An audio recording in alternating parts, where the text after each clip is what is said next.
There's no thrill like discovery.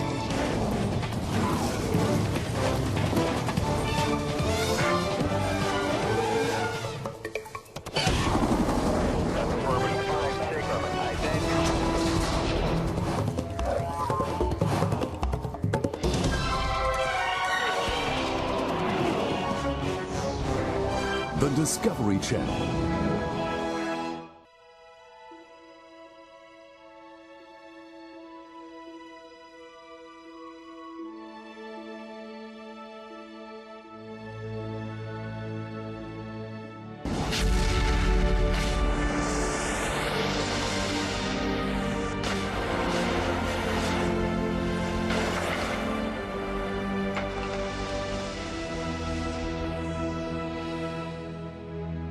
Esta mulher é a mãe da humanidade, a Eva genética de quem todos descendem. Ela viveu há 150 mil anos na África Oriental e todos na Terra são descendentes dela.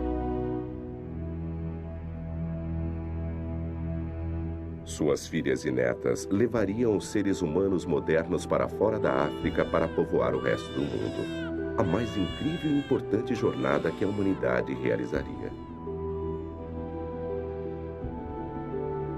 O rastreamento genético, pela primeira vez, nos dá um mapa da rota de nossa jornada. Com ele, podemos seguir nossas famílias a partir de Eva, enquanto elas viajam por um mundo vazio, superam dificuldades, se separam e vão por caminhos diferentes para descobrir novas terras. Conta pela primeira vez quem nós somos e de onde viemos. As questões mais profundas que atormentaram a humanidade desde que levantamos nossas cabeças e olhamos para as estrelas.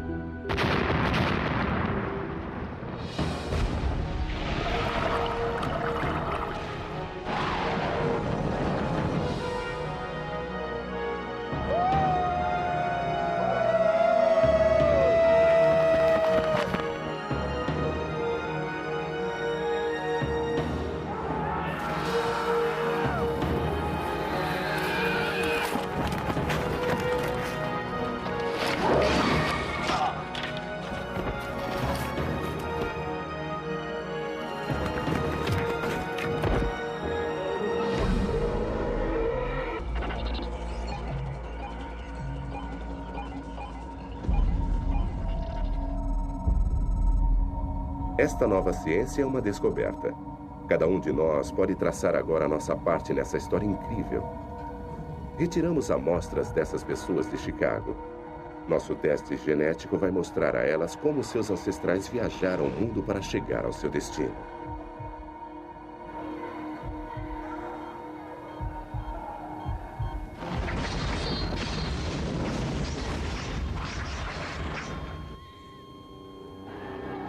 A origem do homem.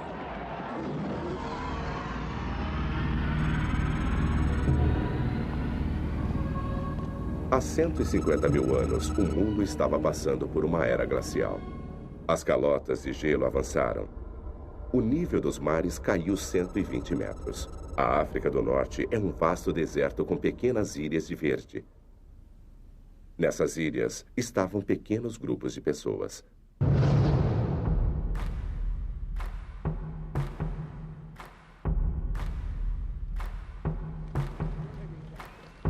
Estes são os primeiros humanos modernos, reconhecidamente como nós em físico, intelecto e habilidades.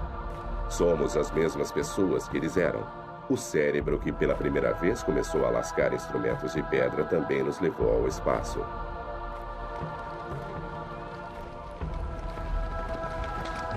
São caçadores-coletores vivendo em grupos muito espalhados, percorrendo grandes distâncias, abrigando-se onde podem, coletando sementes e frutas.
Há 150 mil anos, a caça era fundamental para a sobrevivência. Isso explica muito sobre a forma como a raça humana se desenvolveu.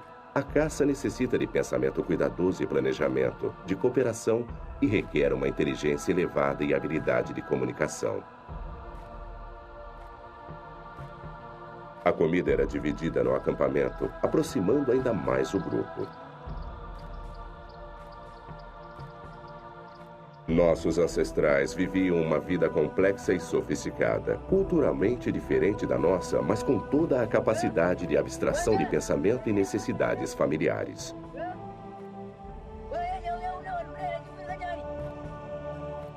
O rastreamento genético está começando a desvendar mais segredos do que acreditávamos ser possível. Em apenas 7.000 gerações, os humanos modernos deixaram a África e penetraram em todos os cantos do globo. E através de uma linha genética contínua, nos ligando ao nosso passado, podemos começar a entender por que isso aconteceu.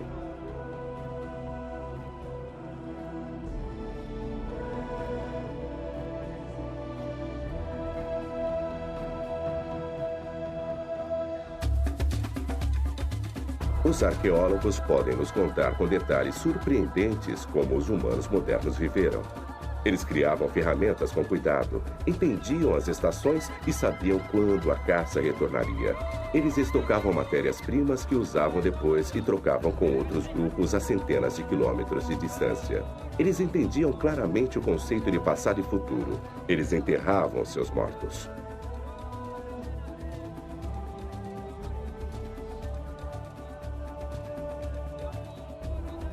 Tudo isso nós sabemos pela arqueologia, das pedras e ossos dos sítios na África Oriental continuamente ocupada durante milhares de anos. Mas para entender quem nós somos e de onde nós viemos, precisamos olhar para a nossa herança genética.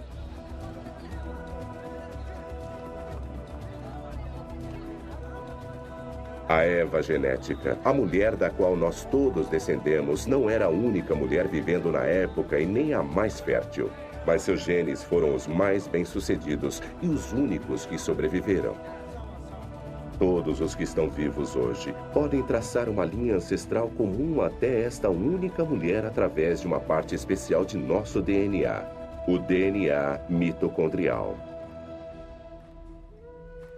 O DNA, a planta da vida, é o nosso código molecular e nos identifica de forma única. As mitocôndrias são pequenas estruturas encontradas dentro de quase todas as células humanas. São separadas do DNA normal cromossômico, que dita a nossa altura ou a cor de nossos olhos. Os homens o herdam de suas mães, mas não podem passá-lo adiante. Nas mulheres, ele passa de mãe para filha até a última geração quase inalterado. E é desta forma que podemos traçar nosso caminho de volta até nossa Eva genética e suas filhas. Então, escrita dentro dele está a história das mulheres do mundo e, portanto, da raça humana. A professora Rebecca Kahn foi a cientista pioneira que descobriu a primeira pista fundamental. Comecei a trabalhar com o DNA mitocondrial humano para poder ter algum tipo de visão objetiva que me ajudasse a entender e ajudar outras pessoas a entender como os seres humanos estão relacionados ao redor do mundo. Como essa nova ciência, ela pôde. Mutações inofensivas acontecem o tempo todo em alguma parte do DNA mitocondrial, deixando pequenos marcadores a cada mudança. Esses marcadores são como códigos de barras e podem ser lidos da mesma forma. Kahn e seu grupo descobriram que as mudanças ocorrem com uma frequência bem constante. Eles descobriram que os grupos com os primeiros marcadores eram os africanos vivendo dentro da África e imaginaram se eles poderiam ser as pessoas mais antigas do mundo. Fiquei muito animada quando comecei a juntar as provas e os resultados todos iam contra toda a intuição. Eu coloquei 20 europeus e 20 afro-americanos numa folha de filme de raio-x e cada afro-americano apresentava diferenças. E todos os europeus eram iguais. Achei que tinha colocado as etiquetas erradas e que tinha cometido um erro. E nós continuamos a repetir as coisas quando pegamos mais amostras de diferentes áreas. Eu me dei conta de que havia uma diferença no padrão e que esse novo tipo de prova baseado nas mitocôndrias iria mudar o modo como encarávamos os humanos modernos. Em 1987, Kahn e seus colegas publicaram um trabalho mostrando pela primeira vez que os marcadores se estendiam até a África, mostrando claramente que aquele era o berço da raça humana. Índios da Nova Guiné, garçom parisiense, professor americano, fazendeiro polinésio, todos eram parentes improváveis ligados a uma mulher negra 150 mil anos atrás. Suas descobertas causaram sensação. As respostas das pessoas foram incríveis. O público estava realmente interessado em certos aspectos disso por causa da tendência de interpretar mal os dados devido à terminologia usada para descrever esta mulher, a Eva africana. E as pessoas achavam que significava a bíblica, uma única mulher da Bíblia judaico-cristã, a mulher de Adão. O trabalho dela está reescrevendo a história humana. Através dele, sabemos agora que as primeiras mutações ocorreram na África, talvez há 150 mil anos, e pertencem à nossa Eva genética. O professor Christopher Stringer, um eminente paleantropologista britânico, esteve envolvido na datação dos crânios dos primeiros humanos modernos.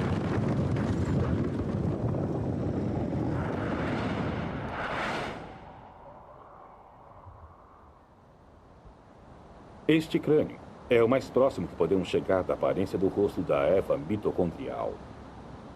É um crânio muito completo, encontrado em sedimentos numa caverna, datado de mais ou menos 120 mil anos. E podemos ver aqui que é um humano moderno. Ele tem um arco bem arredondado no crânio e um rosto que fica bem embaixo do arco craniano.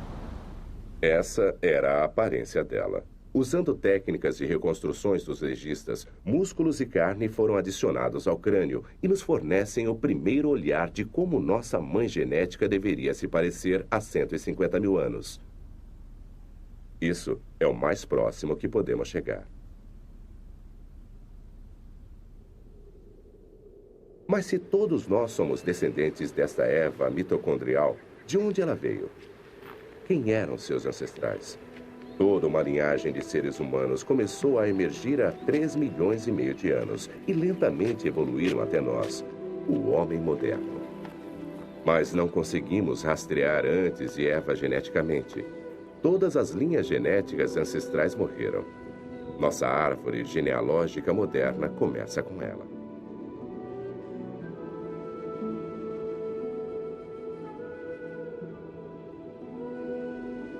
A África é o local de nascimento de todas as espécies humanas que vivem neste planeta. Esse vasto e isolado laboratório natural moldou humanos durante intermináveis ciclos de alternância entre deserto e vegetação. E são registros climáticos que nos dão a próxima pista. Os humanos modernos fizeram muitas tentativas de fazer a longa jornada para sair da África, estabelecendo-se em diferentes partes do Velho Mundo, mas eles não sobreviveram.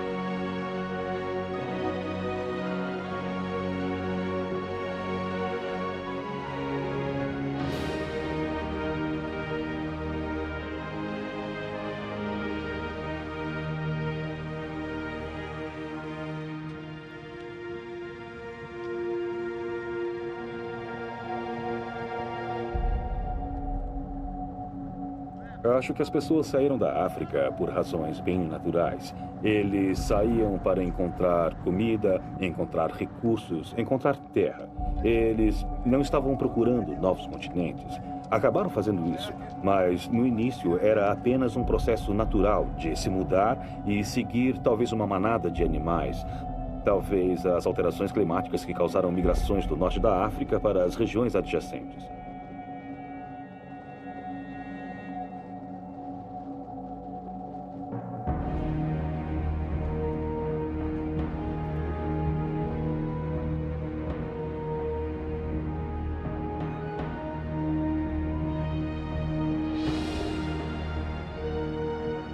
A luta contra o ciclo da seca e da cheia fez com que um grupo de caçadores-coletores se deslocasse milhares de quilômetros.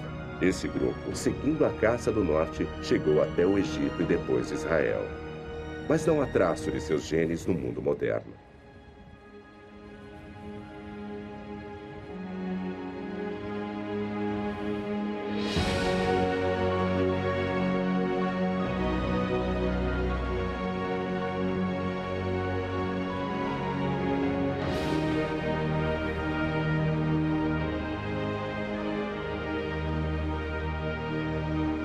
Registros climáticos indicam um breve, mas devastador congelamento global nessa época que transformou todo o Oriente Médio num deserto extremo. Presos no quadrante norte, perto do Saara, não havia retorno e poucos lugares para procurar refúgio.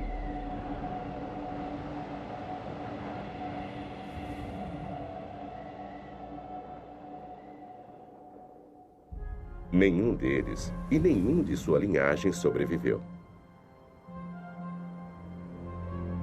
Eles morreriam numa seca severa, mais ou menos há 110 mil anos. Seus ossos foram descobertos nas cavernas de Cafzé, perto de Nazaré, na Galileia, em 1933. 13 esqueletos frágeis. Um deles, uma mulher com um bebezinho a seus pés. Quando esses ossos foram descobertos, eram os mais antigos esqueletos completos do homem moderno até então encontrados. Os vários esqueletos que foram encontrados em cavernas em Israel, nos sítios de Cafzé e Skol, mostram que havia humanos modernos fora da África há mais de 100 mil anos. Eles podem ter saído pelo corredor do Nilo, pelo Sinai até o Oriente Médio, mas parece que eles não avançaram muito. De certo modo, foi um beco sem saída. 40 mil anos se passariam até que tentassem de novo. Há 80 mil anos, o mundo estava esfriando de novo. Mais uma vez, as calotas de gelo estavam avançando, secando as terras. A vida ficou muito mais difícil. A África secou e com ela a água potável. Registros dos oceanos mostram os níveis dos mares caindo dramaticamente enquanto a água do mundo ficava presa no gelo. Com a caça indo para o norte, nossos caçadores-coletores foram obrigados a tornarem-se pescadores e a ocuparem as praias. Esta é nossa nova Eva, nossa nova família. Descendente direta das filhas da Eva genética original de há 150 mil anos. Agora vivendo na costa e sobrevivendo no mar. Os guerreiros voltaram sem comida e tiveram que encarar os mais velhos.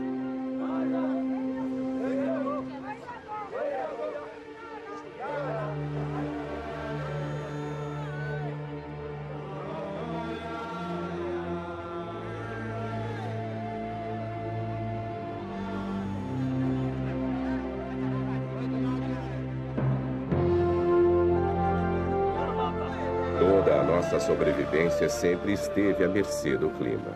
Quando os tempos eram bons, nós podíamos nos espalhar. Um alcance maior significava mais comida. Mas a era glacial congelou o mundo e os desertos se fecharam, concentrando nossos grupos em territórios menores, amontoados junto à costa. A dieta recolhida na praia consistia de peixe, mariscos, ostras e moluscos. Mas o Mar Vermelho ficou salgado demais, tornando a pescaria e a coleta na praia mais difícil.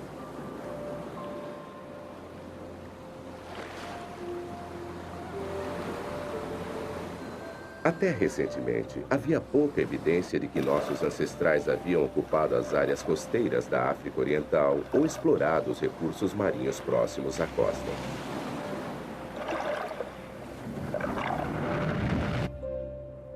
Este é Sif Burhi, um geólogo. Em 1999, ele fez parte de uma expedição internacional procurando evidências de ocupação humana moderna na Eritreia. No Golfo de Sula, no Mar Vermelho, eles fizeram uma descoberta extraordinária de ferramentas e pedra incrustadas no antigo recife de coral fossilizado. O Recife foi datado de 125 mil anos. Este é o primeiro bar de ostras registrado no mundo. 6,5 km de comprimento e 15 metros acima dos níveis do mar atuais. É a mais antiga evidência de coleta na praia em qualquer lugar do mundo. Enterrados nele estão ferramentas humanas junto com as ostras fossilizadas, moluscos e conchas de mariscos. Ele fornece provas absolutamente claras de que nossos ancestrais exploravam o mar. Esta é a unidade onde temos uma camada de ostras interestratificadas e conchas de moluscos na base. Elas são bem horizontais, e essa era uma plataforma onde o homem moderno costumava andar e jogar suas ferramentas de pedra e algumas das conchas que comia. Este é um machado de mão, com uma ponta afiada, e algumas conchas que foram tiradas dessa camada e eles usavam isso para quebrar as conchas e comê-las. E aí, quando terminavam de fazer isso, eles jogavam o machado e as conchas e iam para o outro lado. Mas a coisa mais importante não é isso, porque não podemos datá-la. É o que você encontra em loco que torna isso mais importante. Se você observar isso aqui, é uma ferramenta obsidiana. Elas eram usadas para quebrar algumas dessas ostras que vemos aqui. Você não vê as duas completamente fechadas porque foram quebradas e a carne foi comida. E essas foram algumas das ferramentas de pedra muito importantes que foram descobertas. Aqui é o primeiro lugar onde a coleta na praia de recursos marinhos foi documentada a nível mundial.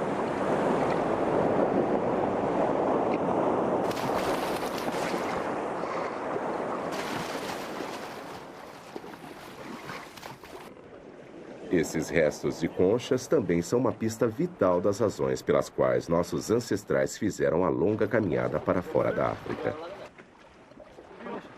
Numa dieta constante de frutos do mar, talvez mais crianças tenham sobrevivido. Mas os números crescentes tornaram a demanda de comida mais desesperada. Acampamentos como esses deveriam totalizar apenas algumas centenas. Em certa época, havia apenas 10 mil humanos modernos vivos em todo o mundo. Éramos uma espécie em extinção como os grandes símios são hoje.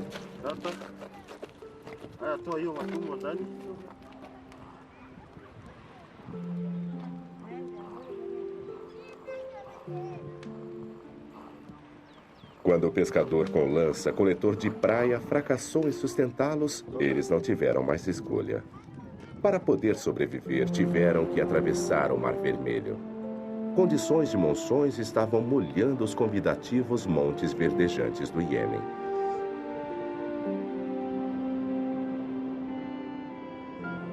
Os cientistas sempre pensaram que nossos ancestrais migraram da África muitas vezes, grupo após grupo. E acredita-se que eles sempre foram para o norte através do Egito e de Israel moderno. Mas o DNA conta uma história diferente. O professor Steven Oppenheimer é uma das autoridades mais destacadas do mundo em pesquisa de rastreamento genético do DNA atual. Combinando a árvore genética com os padrões climáticos pré-históricos, ele é o primeiro a propor a ideia de que nossos ancestrais vieram da África por uma única rota ao sul. Esta praia fica na costa oeste do Mar Vermelho, do lado africano. Do outro lado, podemos ver as montanhas do Iêmen. Acredito que foi por aqui que nossos ancestrais cruzaram na primeira etapa de sua jornada para o resto do mundo. Esses estreitos são conhecidos pelos pescadores locais como os Portões da Tristeza por causa das terríveis correntes que os cruzam.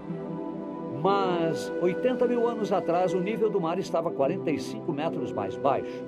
Como resultado, algumas ilhas e recifes apareceram, o que permitiu que nossos ancestrais cruzassem como se fossem pedras num jardim até o Iêmen. O homem teve que sair da África no final, ou seus parentes primatas tiveram. Mas a época e a rota foram determinadas pelas mudanças climáticas. Levados pela fome, habitat destruído e talvez pelas primeiras inquietudes da curiosidade humana sobre a Terra à frente, nosso precioso grupo de humanos modernos se preparava para dominar. duas rotas para fora da África. A norte, pelo Mar Vermelho, através do Canal de Suez e até o Oriente Médio. E aqui no sul, pelos Portões da Tristeza até o Iêmen e através da costa sul da Arábia até a Índia. As duas rotas são possíveis. Talvez, para atravessar pelo norte, nossos ancestrais teriam que atravessar o deserto do Saara. E na época era mais seco do que é hoje. Aqui no sul, tudo o que eles tinham que fazer era atravessar esse pequeno braço de água, apenas 16 quilômetros até o Iêmen. Então, essa era uma região que eles podiam ir com confiança. Acho que essa praia é muito importante para a história da humanidade, porque eu acho que foi aqui que nossos ancestrais cruzaram da África para o Iêmen, no primeiro passo de sua jornada para o resto do mundo. E este era o único lugar onde eles tinham uma saída possível da África.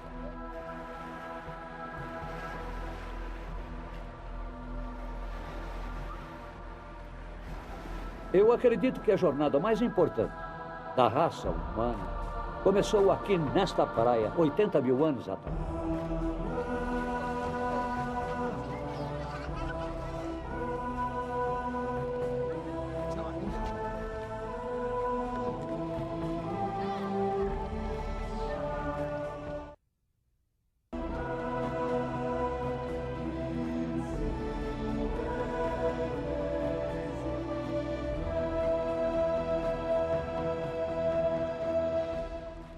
Um grupo pequeno de pessoas, um êxodo.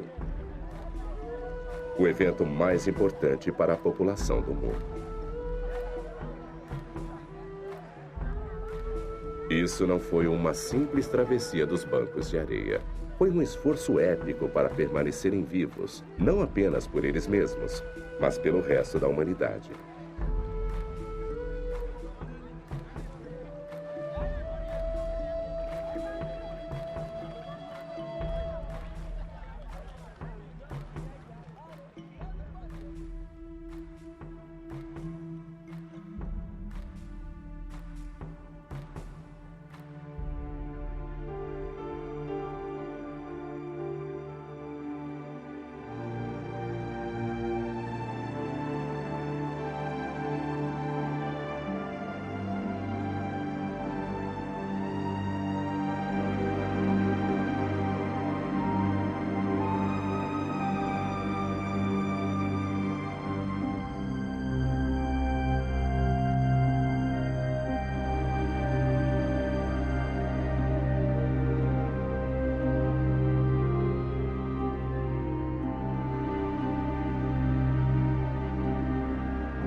Aqueles que sobreviveram à travessia, que não sucumbiram aos perigos dos portões da tristeza, vieram para uma terra virgem. Esta é a nova fronteira no começo do resto do mundo.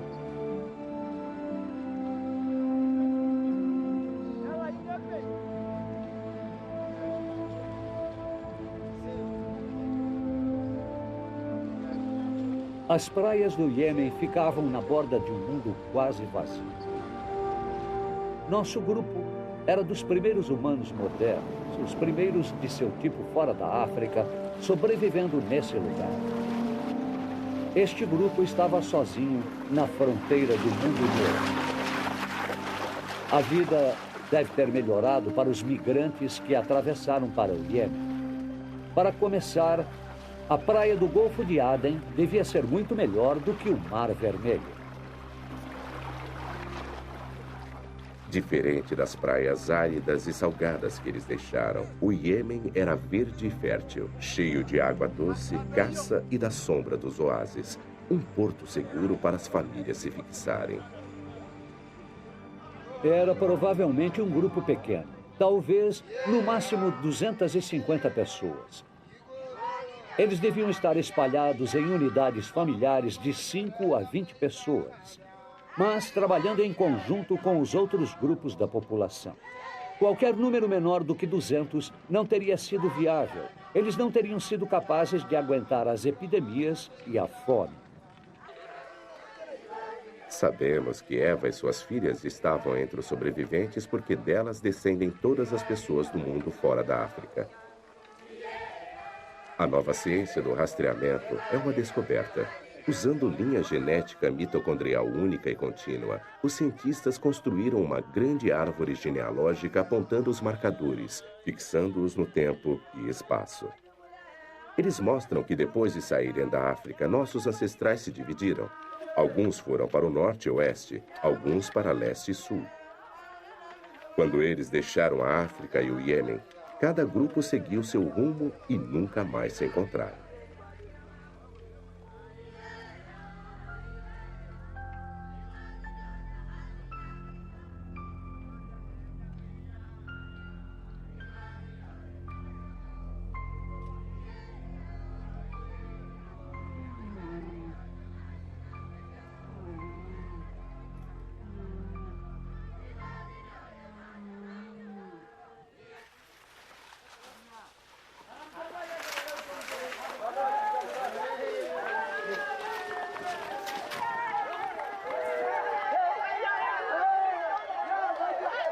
Quando o grupo chegou aqui, eles deviam ter uma seleção de linhagens africanas. Um grupo de 250 pessoas com pelo menos 5 ou 6 linhagens. Mas depois de 1000 anos, se essa população permanecesse isolada, no final, essas linhas teriam sido cada vez mais reduzidas. O número total da população teria permanecido o mesmo. É parecido com um vilarejo gaulês, um vilarejo das montanhas ou um vilarejo na Itália, onde, depois de algumas gerações, todo mundo acaba tendo o mesmo sobrenome. Esse processo de redução das linhagens acontece em todas as comunidades pequenas e isoladas. Quanto menor e mais isolado um grupo é, mais rápido a linhagem do DNA mitocondrial diminui para uma. Não para uma pessoa ou mesmo para um grupo, mas para uma linhagem do DNA mitocondrial. Algumas mulheres não têm filhas. Algumas filhas não sobrevivem. Então, no fim, sobra apenas uma linhagem. Totalmente isoladas, elas podem procriar apenas entre elas mesmas. O mapa genético mostra que levaria mais ou menos 1000 anos para que a linhagem mitocondrial fosse reduzida a uma. Uma linhagem genética compartilhada por todas as pessoas não africanas em todos os lugares através da história. É essa única linhagem que convence Stephen Oppenheimer de que ele tem razão sobre nossa origem africana.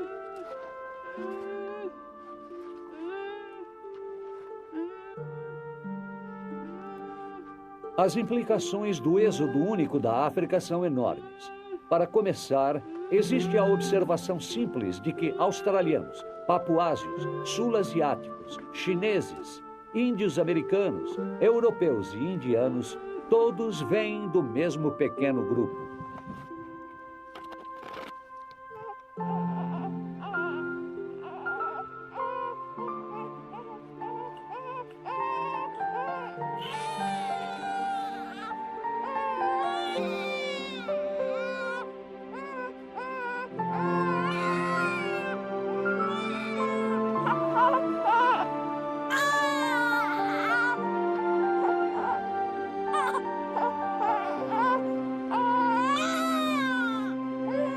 Isso significa que esse pequeno grupo diversificou-se enormemente nos últimos 80.000 anos, em populações totalmente diferentes fisicamente, em diferentes partes do mundo, e que se adaptaram física e culturalmente aos novos ambientes que encontraram e exploraram.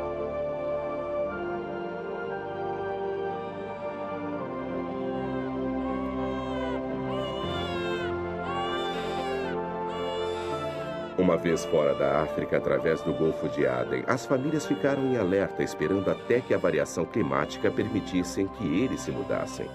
Seus descendentes seriam o povo do Oriente Médio, se espalhando ao norte até a Europa 40.000 anos mais tarde e fundando as cidades vibrantes e modernas que conhecemos hoje.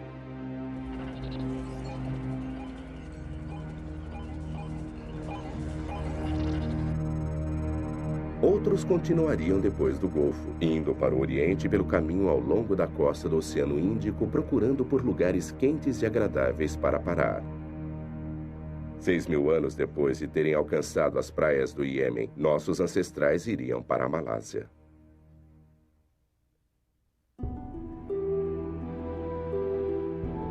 A 10.000 quilômetros da África, nossa família está no coração das florestas tropicais do Sudeste Asiático.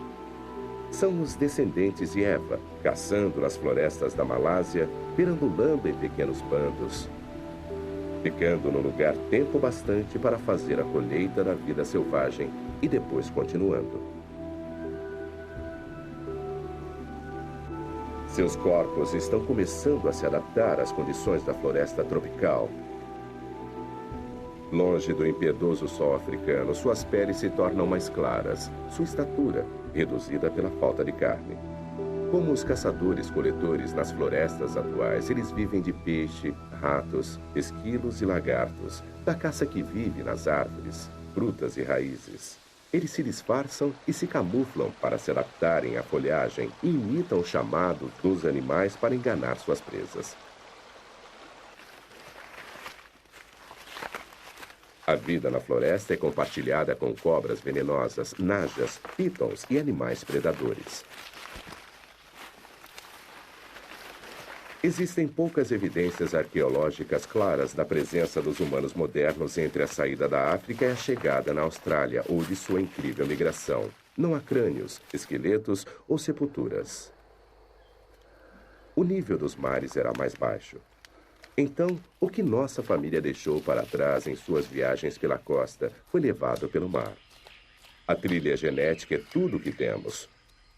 Só depois de chegarmos à Malásia é que novas evidências começam a preencher as lacunas.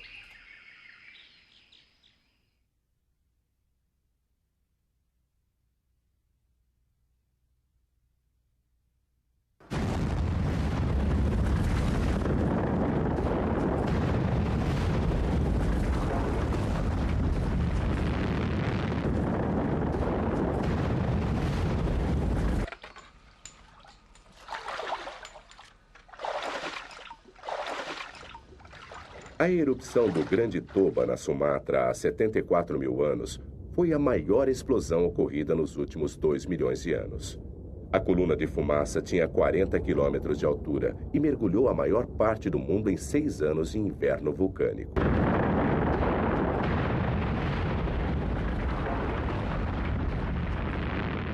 O norte da Malásia, Índia e o Oriente Médio foram cobertos por um sudário mortífero de uma densa cinza vulcânica.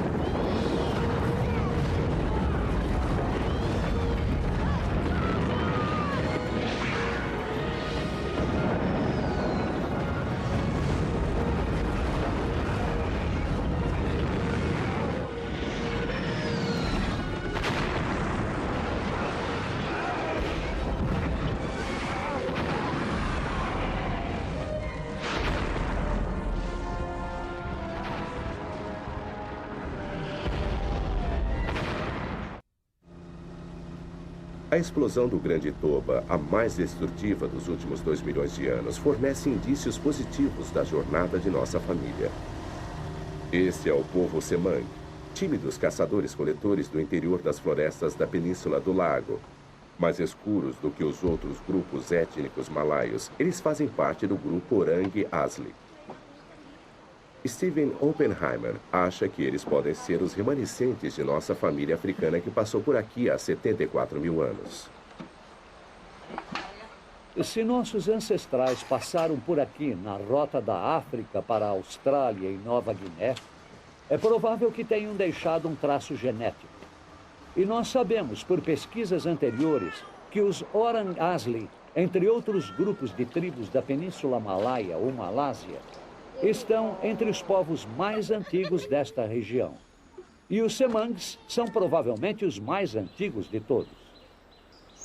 Steven Oppenheimer veio a esse remoto vilarejo Semang coletar amostras de DNA. Ele espera que isso confirme sua ideia.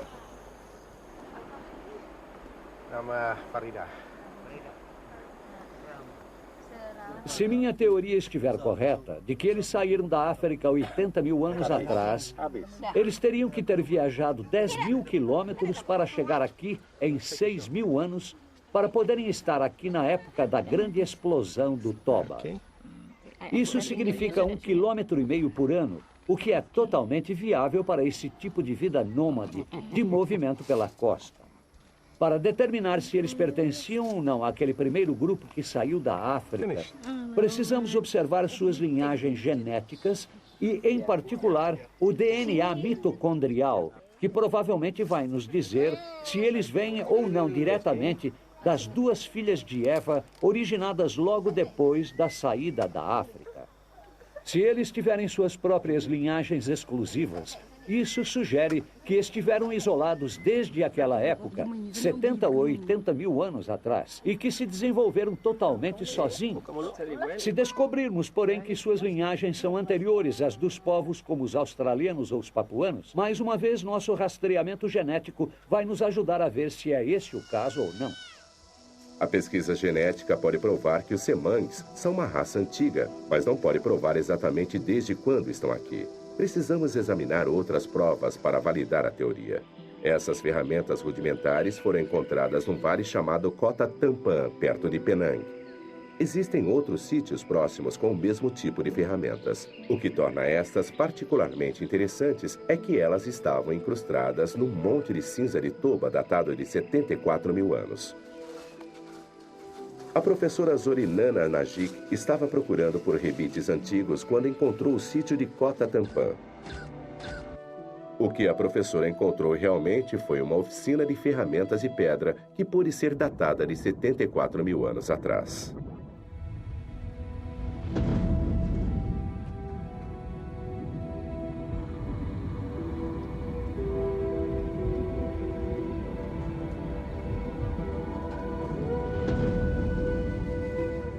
A cinza cobriu o chão de trabalho. Essa cinza foi datada de 74 mil anos.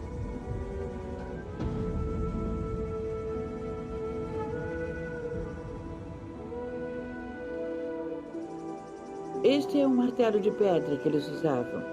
Você pode ver que ele é bem confortável de segurar com a mão, e essa é a borda que era usada.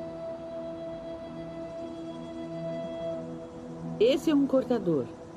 Um tipo que é muito visto na Ásia e sudoeste da Ásia.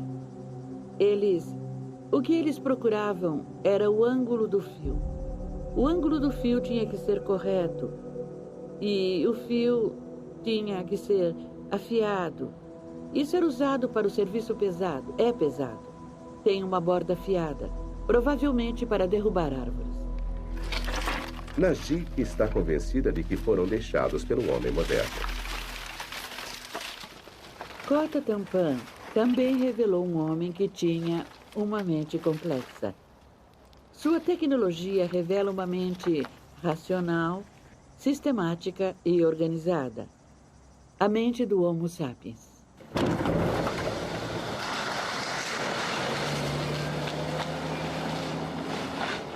As ferramentas de Kota Tampan são fundamentais para a datação da presença do homem moderno no Sudeste Asiático. São as primeiras evidências tangíveis que temos de toda a jornada da África até a Austrália. Combinadas com os testes genéticos de Steven Oppenheimer, elas podem ser a prova real de nossa antiga migração.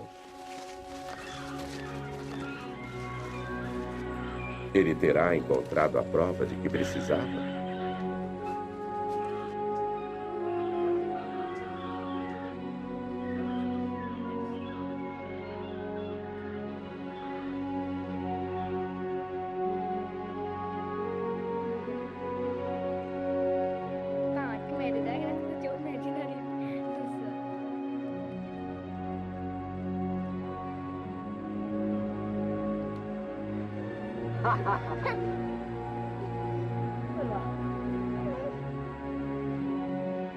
Pela primeira vez, a arqueologia e a genética nos dão a mesma resposta nesse ponto crucial de nossa viagem. Agora podemos ter certeza de que nossos ancestrais vieram por aqui há 74 mil anos. Os resultados são muito animadores. Os Orang Asli, o grupo Semang aqui, têm suas próprias linhagens genéticas exclusivas e poderiam ter estado naquela primeira viagem através das praias há 75 mil anos. Eles têm suas próprias linhagens oriundas das primeiras duas filhas de Eva fora da África e seguem o caminho até lá sem compartilhar com ninguém do Sudeste Asiático ou da Ásia. Naquela época, o nível dos mares era 50 metros mais baixo. A maioria das ilhas do Sudeste Asiático era ligada em uma única porção de terra do continente de Sunda. Os sobreviventes do inverno vulcânico de Toba levam nossa viagem genética ao próximo grande passo, o continente desconhecido da Austrália.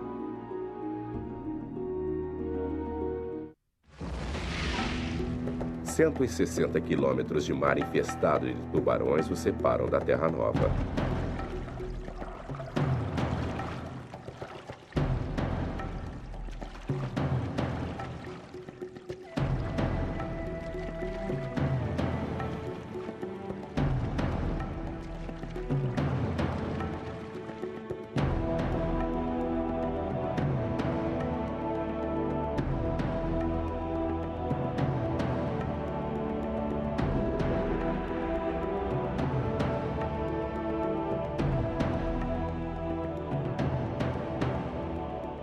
Este é o segundo grande êxodo na migração da humanidade através do mundo.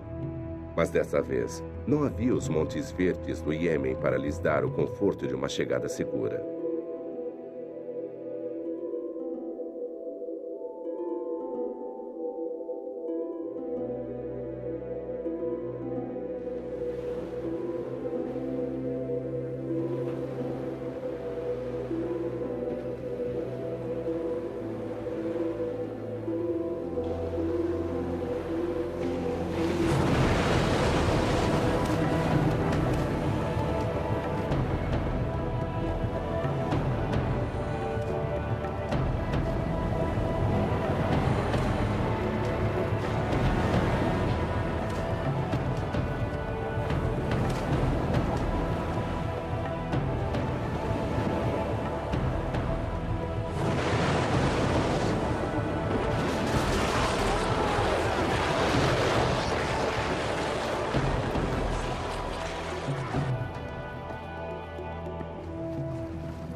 Por que eles arriscaram tudo numa aventura tão perigosa, mesmo sem saber se iriam encontrar terra firme no final?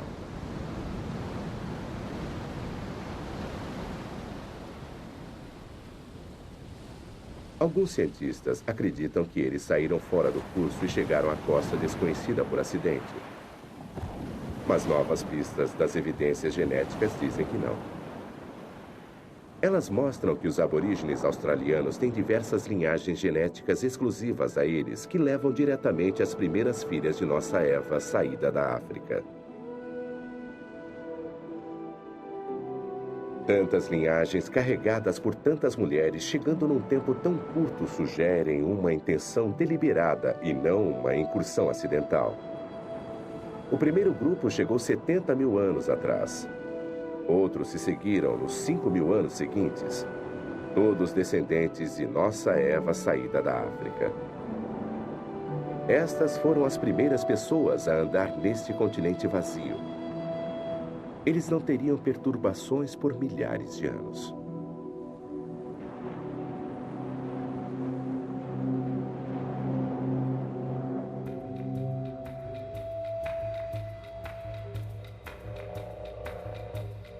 A Austrália, onde eles entraram, era o lar de criaturas gigantes, de uma megafauna, de cangurus de 3 metros de altura e tartarugas do tamanho de carros. Um deles era o Geniornis, um pássaro gigante que não voava. As pinturas nas cavernas desse mundo desaparecido foram datadas de 61 mil anos. Mas, de repente, 10 mil anos depois, esta criatura fantástica e todas as outras da megafauna foram extintas. O clima não se alterou. Não há grandes sítios de matança que indiquem caça excessiva, mas os humanos mudam o mundo onde quer que estejam. Essa extinção repentina é prova da presença deles. Parece provável que nossos ancestrais tenham destruído o habitat de folhas com fogo e os grandes animais herbívoros simplesmente morreram.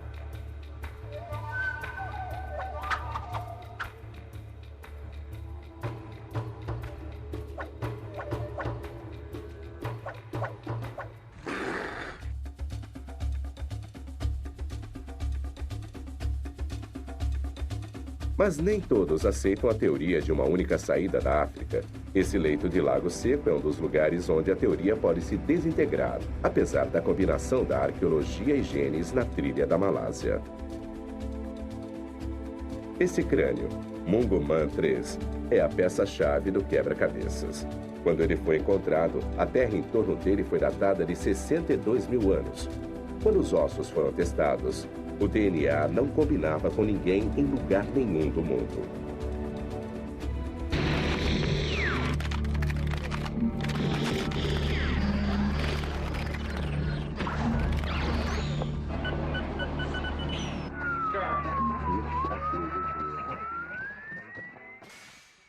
Para aqueles que não acreditam na teoria da saída da África, esta parece ser a prova de que os humanos modernos evoluíram em épocas diferentes e lugares diferentes do mundo até as pessoas que somos hoje. Mas outros cientistas, como o professor Chris Stringer, têm dúvidas. Existem muitos problemas em extrair o DNA de um esqueleto de 60 mil anos de idade. Então, primeiro, pode ser que o DNA que foi colhido esteja contaminado. Nós não temos certeza disso. Mas mesmo que seja DNA genuíno, outras análises mostram que, de fato, ele pode ser muito bem um derivado de um ancestral saído da África, assim como todos nós. Então, na minha opinião, a prova Mungo, tanto dos ossos quanto do DNA, se for verdadeira, ainda apoia a recente origem africana de nossas espécies. Os aborígenes da Austrália são um povo antigo, mas eles não se parecem mais com seus ancestrais que chegaram há tantos milhares de anos. Seus corpos se adaptaram, guardando todas aquelas características necessárias para sobreviver como caçadores-coletores no meio ambiente severo do deserto. Por baixo da pele, todos nós somos muito parecidos. Nosso DNA mostra que nós viemos de uma variedade de genes muito pequena.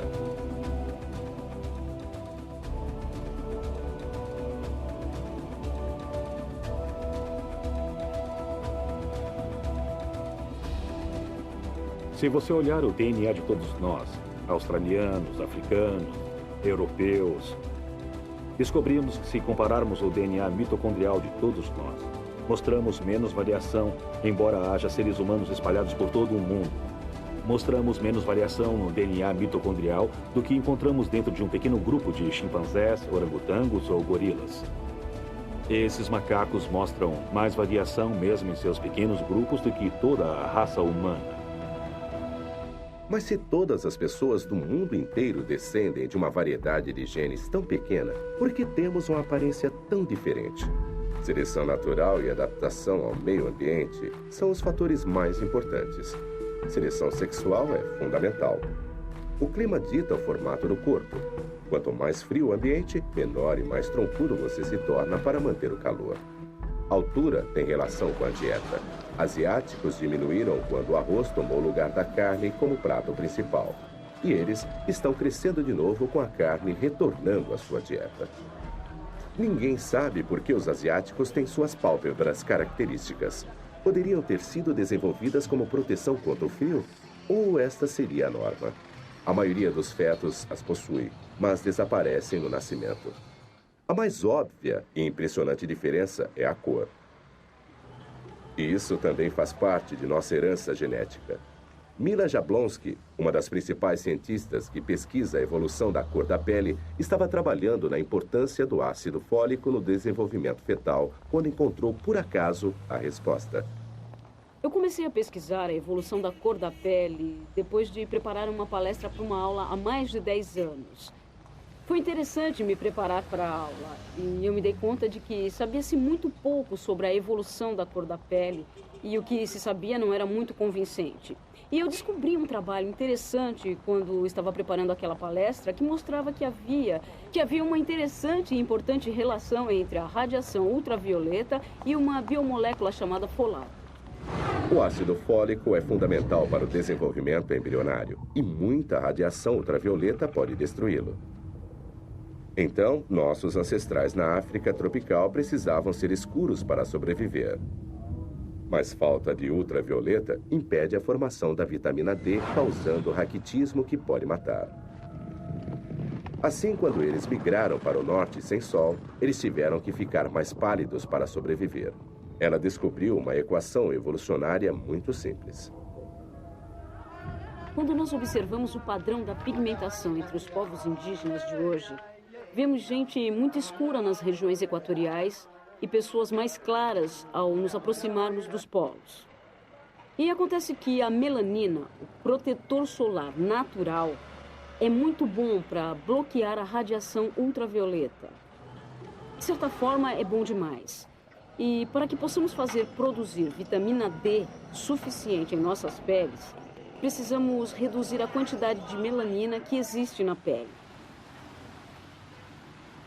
E assim, o que vemos no curso da história de nossa espécie, quando nos movemos de uma área de alta radiação UV para uma de baixa radiação UV, nossa pele se torna cada vez mais despigmentada.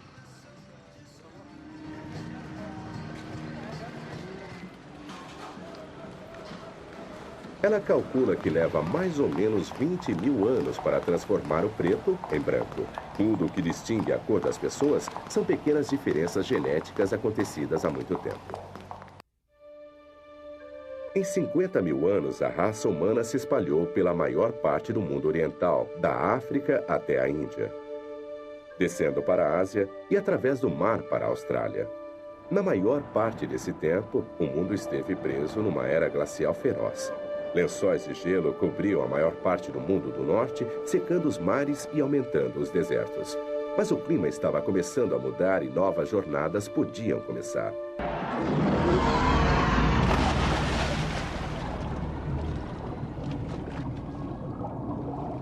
Durante a migração pela costa, da África até a Austrália, nossa família deixou para trás colônias que fizeram novas jornadas por si mesmas. Um grupo pegou o caminho através da Ásia até a China e além dela. Outro foi do norte da Índia, passou o Himalaia até as vastas estepes asiáticas. E outro ficou aqui, no Golfo Pérsico. Grandes lagos de água doce permitiram que nossas famílias vindas da África colonizassem esses bolsões de vegetação luxuriante cercados pelo deserto.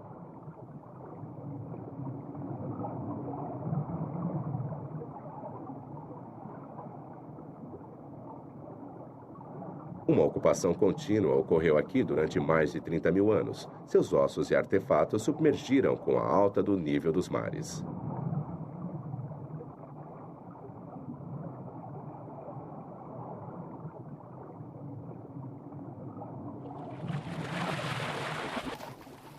Há mais ou menos 50 mil anos, as linhagens genéticas começaram a se espalhar pela primeira vez para o norte e até a Europa. Mas a época sempre foi um quebra-cabeças. Se os humanos modernos foram capazes de alcançar a Austrália há 70 mil anos, por que só foram chegar à Europa há 50 mil anos? É uma viagem bem mais curta. Steven Oppenheimer acha que tem a resposta. Acho que a resposta para essa pergunta é que eles ficaram presos, não foram capazes de ir até o Oriente Próximo, para Israel e o Líbano, porque havia um grande deserto no meio. O deserto era o da Arábia Saudita e o da Síria. E entre 80 mil e 50 mil anos atrás, eles eram completamente impenetráveis. O clima era tão seco que o crescente fértil, a rota do Golfo até o Líbano, Israel e a Europa estava fechado.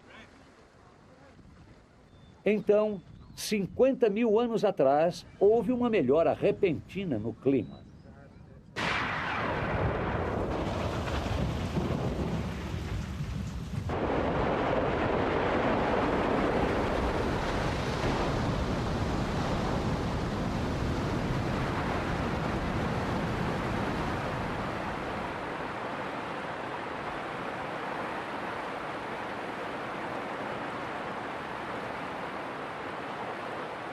Depois de séculos de dominação pelo deserto, as chuvas vieram. Monções aumentaram na Arábia e na Índia, e o crescente fértil se abriu. Os rios e a caça serpenteavam para norte. Nossas famílias e linhagens genéticas o seguiram.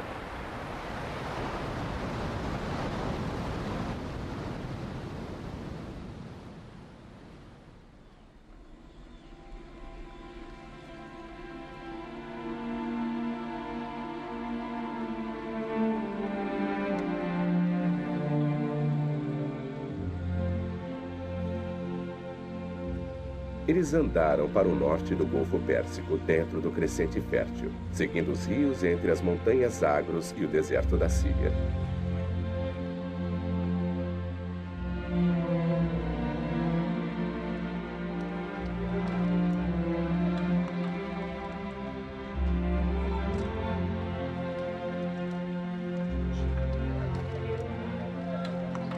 A ideia de que os europeus vieram do norte da África é muito aceita. Mas as provas de Stephen Oppenheimer não apoiam isso. Evidências genéticas não apoiam isso de jeito nenhum. Não há evidências de ramificações anteriores.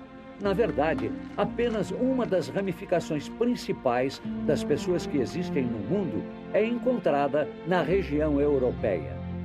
É claro que isso frustra muitas opiniões sobre as origens dos europeus e nos obriga a considerar o fato de que os europeus eram parte de uma única família que saiu da África através da Rota do Sul.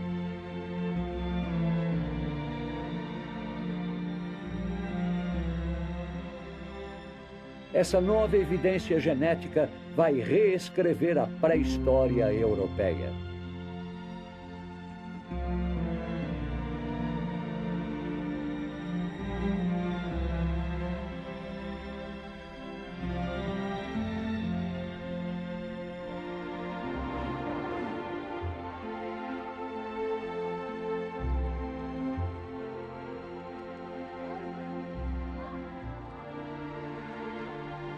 Essas famílias fundaram as primeiras colônias de humanos modernos no Oriente Médio, a Síria e Elã.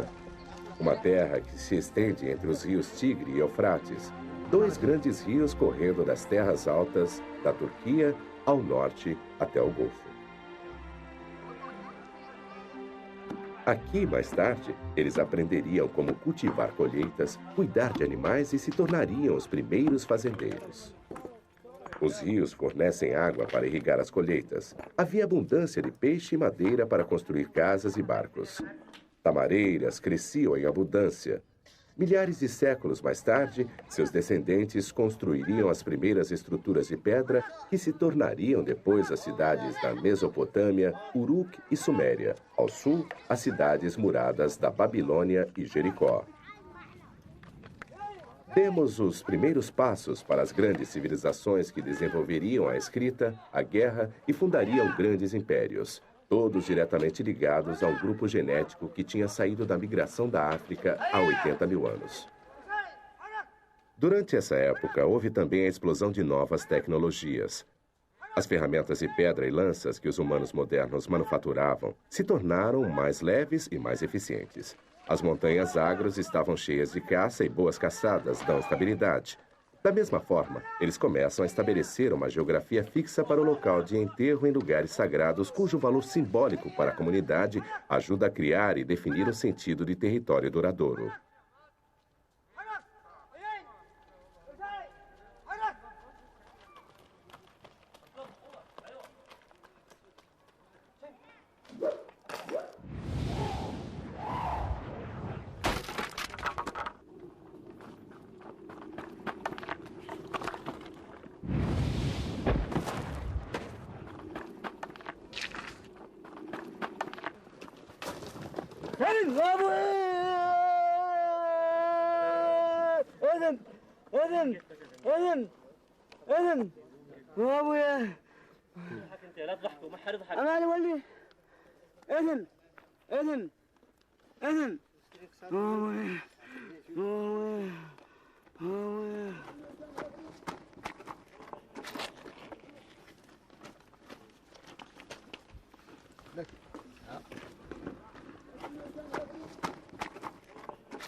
No Líbano, o sepulcro de uma criança moderna de 12 anos foi encontrado, datado de 44 mil anos. Seu crânio estava quebrado, o corpo delicadamente colocado no abrigo de uma rocha.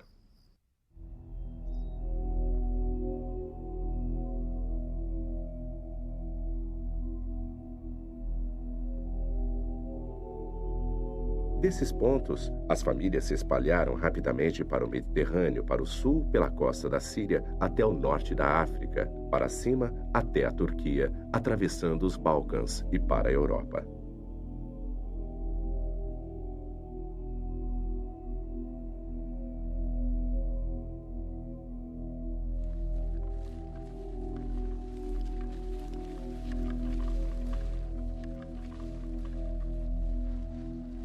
Esta é nossa nova família, descendentes diretos de nossos árabes dos pântanos do Golfo, entrando nos territórios desconhecidos da Alemanha. Mas a terra em que estão entrando não está vazia. Outros estiveram lá antes deles. O Neandertal tinha sido o mestre da Europa durante 250 mil anos. Em 1856, no Vale de Neander, na Alemanha, pedreiros estavam cavando na lama de um sítio recém-explodido quando descobriram algumas costelas, partes de uma pelvis, alguns ossos do braço e ombro de um grande animal de aparência humana. Eles pensaram ser o esqueleto de um urso. Os cientistas mais tarde acreditaram que era um antigo selvagem do norte que aterrorizara os exércitos romanos. O professor Carl Stringer é um expert no Neandertal e seu mundo. Esse povo ficou conhecido como Neandertal. Eles se tornaram o centro do debate sobre a evolução humana, sobre a possibilidade desse povo ter sido nosso ancestral ou deles terem representado uma estranha vinheta da evolução humana. Tenho aqui um crânio mais completo do que o que foi achado no Vale de Neander, na Alemanha. Este foi encontrado no começo do século passado na França. Ele nos mostra a aparência do Neandertal na cabeça e na face. Há uma sobrancelha forte sobre as órbitas oculares. Toda a face é puxada para frente e há um nariz enorme. Não há queixo na mandíbula inferior. E agora achamos que os homens de Neandertal deviam ser adaptados ao frio. Eles evoluíram durante centenas de milhares de anos na Europa, sob condições mais frias do que as dos dias de hoje. E a forma de seu físico eram pequenos e troncudos, e tinham muita força física. Esse nariz pode até fazer parte do mecanismo de respirar ar frio e seco. Muitas vezes eles são considerados brutamontes, sem inteligência, mas certamente não eram. Eram totalmente humanos. Seus cérebros eram tão grandes quanto os nossos. Acho que era uma espécie diferente da nossa, que era uma espécie muito parecida. Uma espécie irmã que tinha ancestrais comuns a nós, talvez há 500 mil de anos. Então, nessa base, o Neandertal era meio humano. Eles estão 10 vezes mais próximos de nós do que os chimpanzés.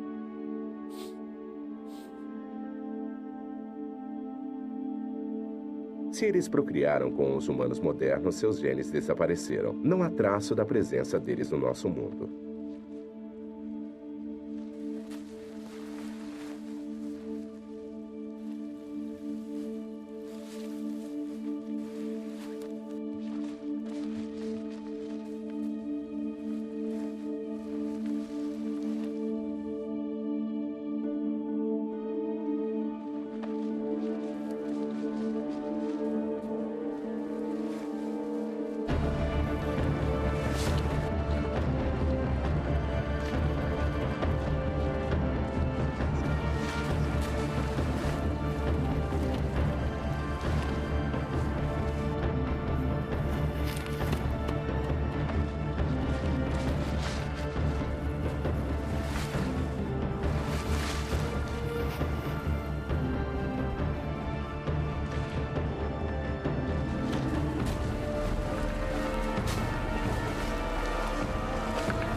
Vergis!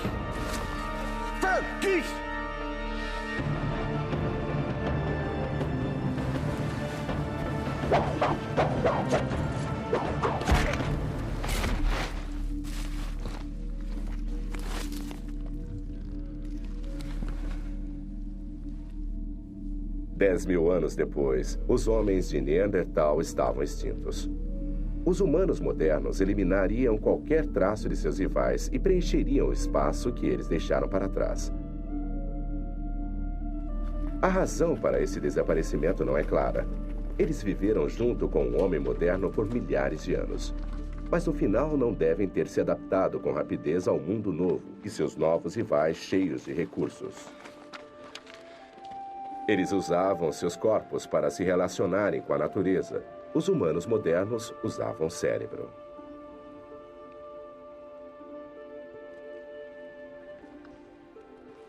Os humanos modernos partiram para o vazio do Oriente Médio e Rússia, se espalhando pela Europa. Os cientistas acham que com esses homens vieram 4 linhagens de DNA mitocondriais, 4 netas de nossa Eva saída da África. Eles chegaram entre 45 e 10 mil anos atrás. Os europeus mais modernos podem traçar sua linhagem até eles.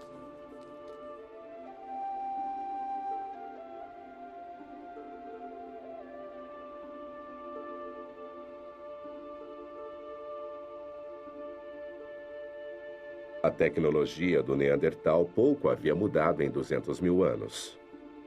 Assim que os humanos modernos chegaram, toda uma gama de ferramentas diferentes apareceram de repente, assim como as ornamentações. Os arqueólogos consideram esses ornamentos como uma marca definitiva dos humanos modernos e o primeiro interesse em ornamentação em 5 milhões de anos de evolução. Aqui eu tenho um dente furado de um texugo da cabana do Kent.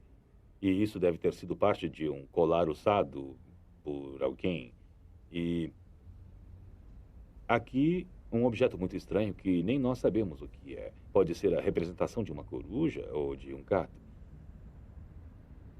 E aqui a mais famosa das estatuetas da República Tcheca.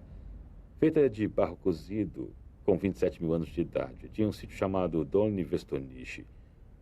Uma linda peça de artesanato. Muitos desses objetos são pontudos na base, como se tivessem sido fixados no chão. Alguns deles estão certamente cobertos de ocre e alguns deles foram certamente polidos pelo uso, talvez de muitas gerações. Então, esses objetos eram valiosos e venerados, e é óbvio que tem um significado ritual e simbólico para o seu povo, talvez um significado religioso. E aqui uma das peças de arte mais delicadas. Isto foi esculpido num material muito difícil de se trabalhar. Veio de um sítio francês. É uma representação muito bonita da cabeça de... pode ser um guerreiro, parece ser uma mulher de cabelo comprido ou talvez um chapéu de tecido. Esse é um trabalho realmente delicado e bonito. É difícil dizer por essas representações se elas são representações de pessoas reais ou se elas são de alguma forma idealizadas para representar alguma forma de beleza ideal. Em alguns casos, acho que nossos dados nos permitem sugerir que foram baseados em pessoas reais. Outra coisa que encontramos com esse povo moderno da Europa é a chegada da evidência de roupas. Aqui está uma das evidências mais diretas, o fato de termos uma agulha de osso aqui. Então, essas pessoas estavam costurando panos, costurando peles, com evidência de estarem tecendo panos. Então, este é um outro nível de complexidade que daria a eles uma escala maior de adaptação ao clima. Por exemplo, e, é claro, maiores oportunidades para a expressão pessoal em coisas como a moda, que viria a se desenvolver. E vemos isso dentro de alguns sepulcros, que as pessoas foram enterradas com trajes, que em alguns casos foram cobertos com milhares de contas. E cada uma dessas contas representa horas e horas de trabalho. Então temos evidência de uma riqueza real e uma complexidade de vida que não encontramos com o Neandertal. Tenho aqui um entalhe de um mamute, numa presa de mamute de um sítio francês que tem 15 mil anos de idade. Mas essas pessoas, os primeiros povos modernos, os Cro-Magnon, não apenas entalhavam em pedaços de osso e presas. Eles também esculpiam e entalhavam, faziam modelos de barro. E, é claro, eles pintavam as paredes de suas cavernas, e essa arte tem pelo menos 35 mil anos. Eles representavam uma grande variedade de coisas, muitas vezes os animais que caçavam, em alguns casos animais perigosos como leões e rinocerontes peludos. Em alguns casos nem reconhecemos as criaturas representadas. As criaturas parecem ser símbolos mágicos, criaturas imaginárias. E é possível que essa arte fosse usada em cerimônias e ritos de iniciação. E possivelmente algumas delas tenham sido criadas em um estado de transe, por xamãs ou mágicos.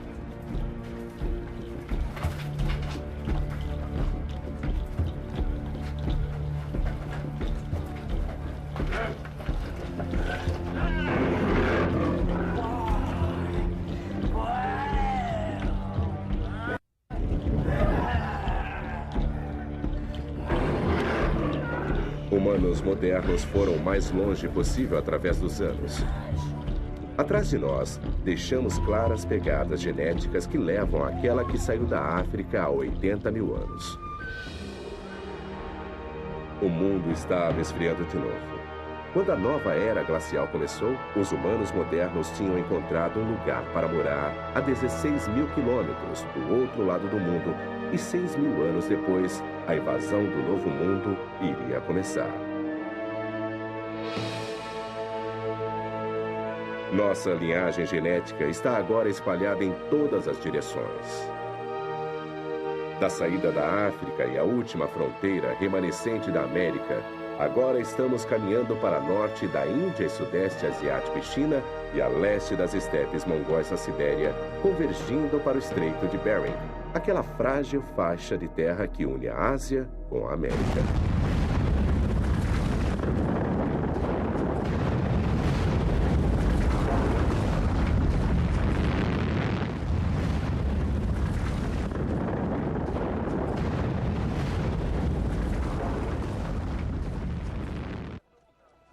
A América é um quebra-cabeças pré-histórico.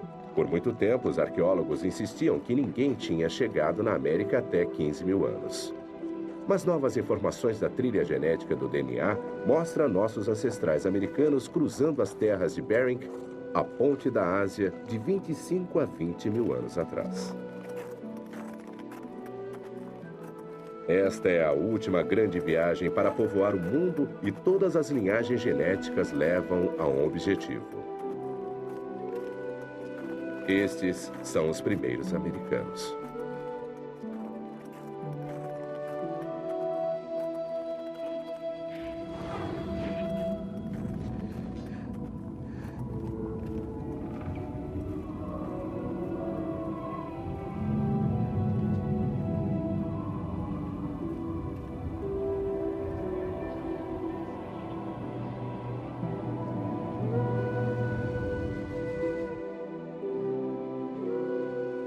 Há 25 mil anos, o mundo estava entrando numa das piores eras glaciais que tivemos que enfrentar. Em certos lugares, o gelo tinha 5 quilômetros de espessura.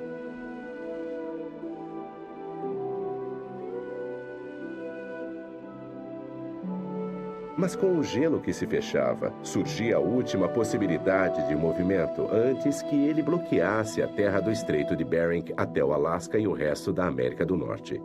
Levaria mais 8 mil anos antes que se abrisse de novo.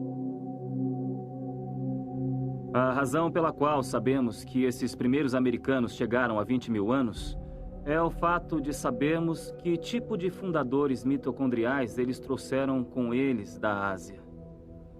Temos tipos na Ásia que são similares aos tipos americanos e, portanto, sabemos que tipos vieram para a América em oposição àqueles que deveriam ter chegado à América.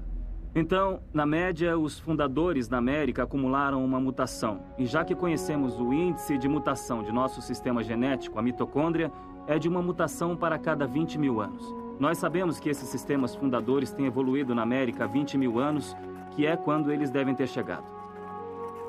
Na América do Norte, o grande lençol de gelo Laurentian encobria as planícies centrais. Destruía tudo em seu caminho, forçando nossos migrantes pela costa oeste para a América do Sul. Se o gelo retrocedesse, poderíamos nos espalhar de volta na terra liberada. Há evidências de povoamento num abrigo de pedra no rio Ohio, na Pensilvânia, chamado Meadowcroft. Meadowcroft é muito importante para a história americana, porque data de mais ou menos 16 mil anos, de acordo com nossas pesquisas. E é por isso um dos primeiros sítios de americanos nativos a ser creditado pelas autoridades. E combina com estimativas genéticas porque devem ter vindo vários milhares de anos antes disso para poderem ter estado em Meadowcroft. O Dr. James Adavaggio levou o grupo de cientistas para o abrigo escavado. Quando o encontramos, nós supusemos que não iria conter nenhum material cultural. Mas, no final das contas, havia uma variedade de artefatos e outras indicações da presença humana muitos milhares de anos antes da estimativa para a época máxima da chegada de pessoas ao mundo novo. Espalhados por esta superfície e em ocupações mais profundas, dentro e em torno dessas fogueiras, estão uma série de artefatos. Entre os mais notáveis estão fragmentos de lâminas como este e as lâminas que foram quebradas desses fragmentos. O que é especial sobre esses itens é que eles foram manufaturados, na maior parte, por grupos paleo-indígenas posteriores das Américas. E tem uma semelhança impressionante com lâminas da China do Norte, que têm 28 a 29 mil anos de idade. Moldes desses materiais podem estar perdidos em coleções do norte da China e você não saberia diferenciá-los. O que a evidência de Meadowcroft nos sugere é que, junto com os dados das séries de sítios emergentes na América do Norte, não houve uma única migração de seres humanos para o Novo Mundo, como vinha sendo postulado nas últimas 2 décadas, mas, em vez disso, uma série de culturas e emanações. Assim, múltiplas entradas são agora estabelecidas como padrão para a migração americana. Os primeiros colonos traziam muitas linhagens genéticas. Eles vinham da Sibéria, China, Ásia Central e mais ao sul, como da Malásia e do Japão. Em 1996, o esqueleto conhecido como Homem de Kennewick foi descoberto no Rio Columbia, no estado de Washington. Quando foi levado para Jim Charters, o antropólogo forense, ele primeiro acreditou que os restos eram de um pioneiro do século XIX. Ficou surpreso quando a datação de carbono radioativo revelou que ele tinha 9.500 anos de idade. Era o esqueleto mais antigo já encontrado na América do Norte. Mas o que realmente intrigou Charters foi que, apesar de sua idade, o Homem de Kennewick não se parecia com os americanos nativos modernos. Seu crânio era caucasoide, não mongol, e a reconstrução de seu rosto mostrou distintas similaridades com os Ainu, que viveram no norte do Japão. O Homem de Kennewick era um indivíduo muito machucado, com múltiplas fraturas nas costelas e também no braço esquerdo ferido. E mais um ferimento no crânio, tinha artrite no pescoço, nos joelhos, nos cotovelos. Ele já havia sofrido um bocado. Mas o que era mais distinto sobre ele, o ferimento mais interessante, eu acho, do ponto de vista forense, era uma ponta de lança encravada na pelvis. Na verdade, foi isso que nos levou a datar os ossos por carbono radioativo. E o que pode ser visto é uma janela ovoide de cada lado do osso. Mas quando o escaneamos, vemos que tem uma lâmina serrilhada de 5 centímetros de comprimento, 2,5 de largura e meio de grossura.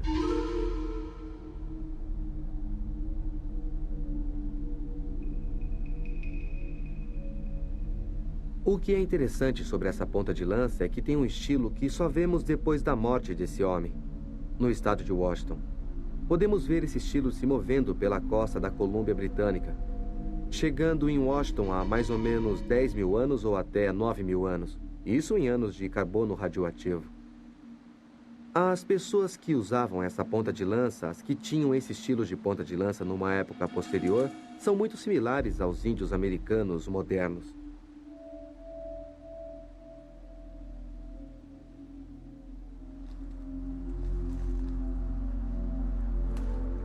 Você pode confundir um crânio de índio americano facilmente no meio da multidão. Então, o que parece é que temos uma nova população chegando com características do nordeste da Sibéria e começando a substituir os imigrantes que chegaram antes. O que isso sugere de maneira mais ampla é que havia algum tipo de conflito acontecendo. Seria um conflito pessoal? Alguém estava com raiva dele por causa de uma banalidade? Ou seria um conflito por causa de território entre populações rivais que tinham acabado de entrar em contato uma com a outra? E o fato de ocorrer na época da chegada das novas populações e do fato do Homem de Kennewick ter aparência diferente das novas populações, ambos sugerem que é uma rivalidade que está ocorrendo por causa de território.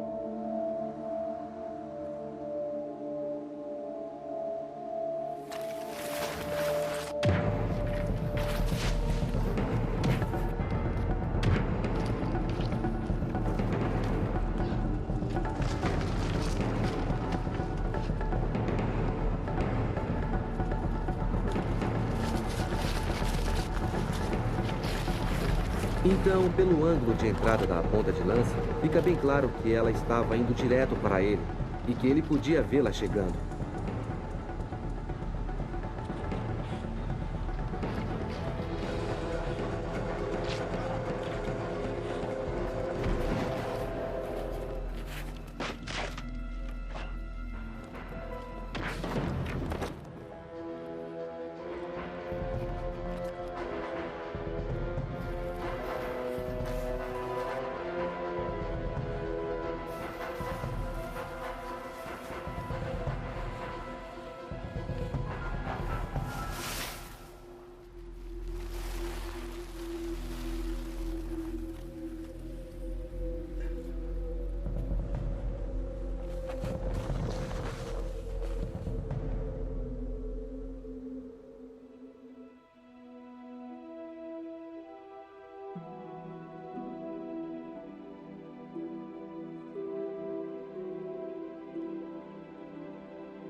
O professor Charles acredita que o homem de Kennewick tenha morrido de hipotermia e afogado.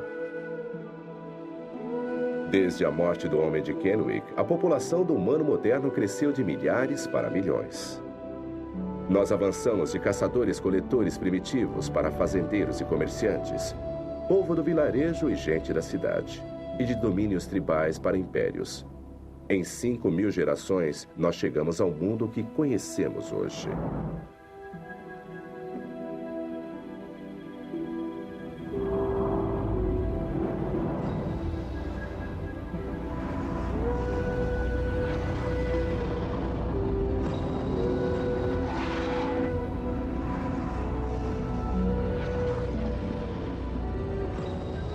Desde os anos 80, amostras de DNA foram tiradas de milhares de pessoas por todo o mundo.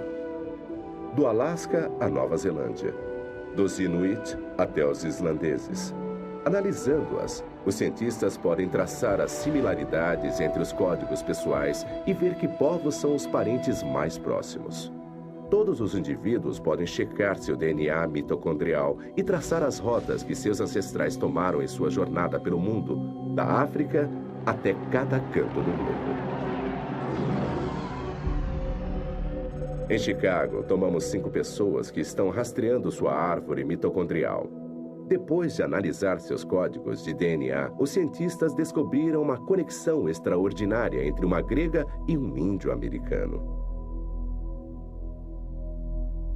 Angela Trackes é uma grega que veio para os Estados Unidos da Europa. Leonard Maliteri é um índio americano, um Creek de sangue puro. São ambos do mesmo pequeno e raro ramo de nossa árvore genealógica e compartilham um ancestral comum 30.000 anos atrás, talvez da Sibéria do Sul. Ao povoarem o mundo vazio depois de deixarem a África, alguns humanos modernos foram para norte, para a Rússia Central. Lá, uma filha nasceu carregando um novo marcador X. Seus filhos se separaram. Alguns foram para o Ocidente, para a Europa, e outros foram para o Oriente, da Sibéria para a América. Trackes e Maliteri chegaram na América de lados opostos da Terra e agora se encontram pela primeira vez em Chicago. Sua primeira reunião familiar em 30.000 anos de história evolutiva. Isso me deixa muito impressionado. Bem, eu acho muito interessante termos vindo da mesma linhagem, porque talvez assim as pessoas parem de dar tanta importância às diferenças e comecem a falar da pessoa comum. E talvez isso possa ajudar as pessoas a serem mais tolerantes e amáveis.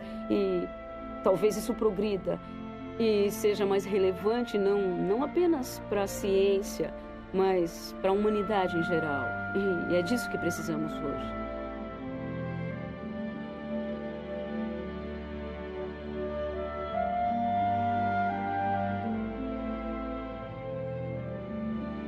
Há 80.000 anos, um pequeno grupo de humanos modernos enfrentaram os terrores do Mar Vermelho e deixaram a África para sempre. Eles carregavam o futuro do mundo com eles. Há 10.000 anos, eles tinham penetrado em cada canto do globo. a mais incrível e importante viagem que já fizemos. Pela primeira vez, sabemos quem somos. Sabemos de onde viemos. Sabemos que somos as mesmas pessoas que nossos ancestrais inquietos e curiosos. Mas chegamos ao fim de nossa migração. Não há mais terras vazias para ocupar. A ciência diz que há uma corrente contínua que nos liga ao nosso passado e uns aos outros. Todos compartilham a mesma herança genética de nossa Eva ancestral. Talvez essa seja a mais importante mensagem que devemos carregar para o futuro.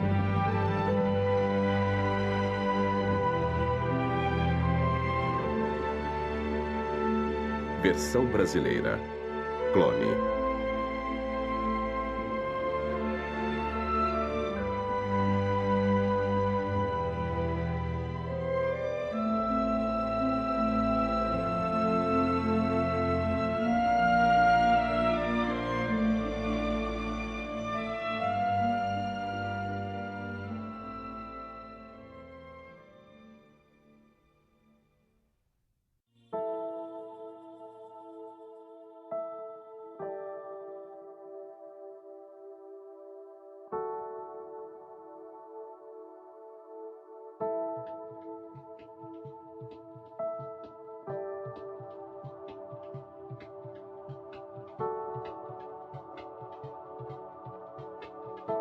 I feel like the sun, I feel like the rain, I feel like I just found reason for living again.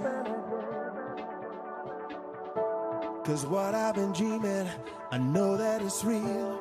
I know there's just no change in the way I feel. Can you see my vision of a red hot Tudo começou com um sonho. Uma visão que revelaria inúmeras possibilidades. I think probably the first glimmer of an idea about being involved in television, which kind of led to Discovery, was a moment I had in college. And I really felt like television had so much to offer, programming that can enlighten people and inspire people. And that's what I saw was the kind of a huge promise that cable television offered. E foi o destino que levou John Hendricks a cumprir essa promessa. Hendricks sempre foi fascinado por documentários, mas os canais de televisão não costumavam exibir esse tipo de programação. Então, essa inspiração surgiu com a criação da televisão por assinatura. You know, I remember talking to my wife about it. She was the first person that heard the idea. I asked Maureen, I said, what would you think about if there was a cable channel that was just all documentaries, had everything from science and history, nature, you know, human adventure, would have things like, you know, that would trace our roots in civilization.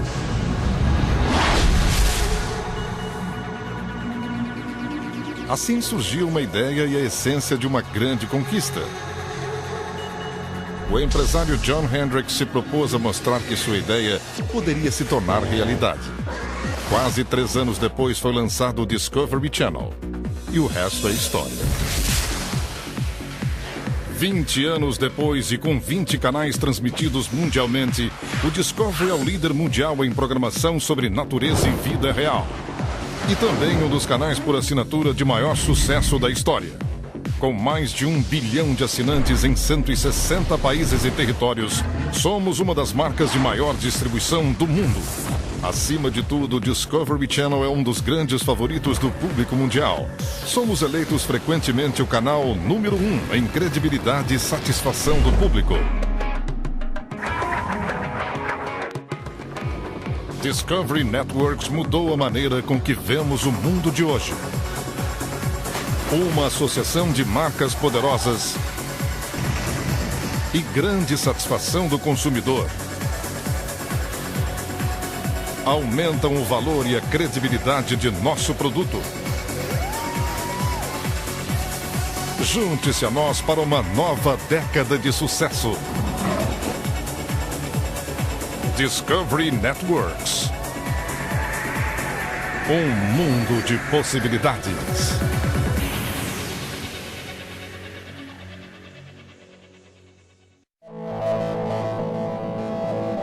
Trilhões de cometas poderosos varrem nosso sistema solar.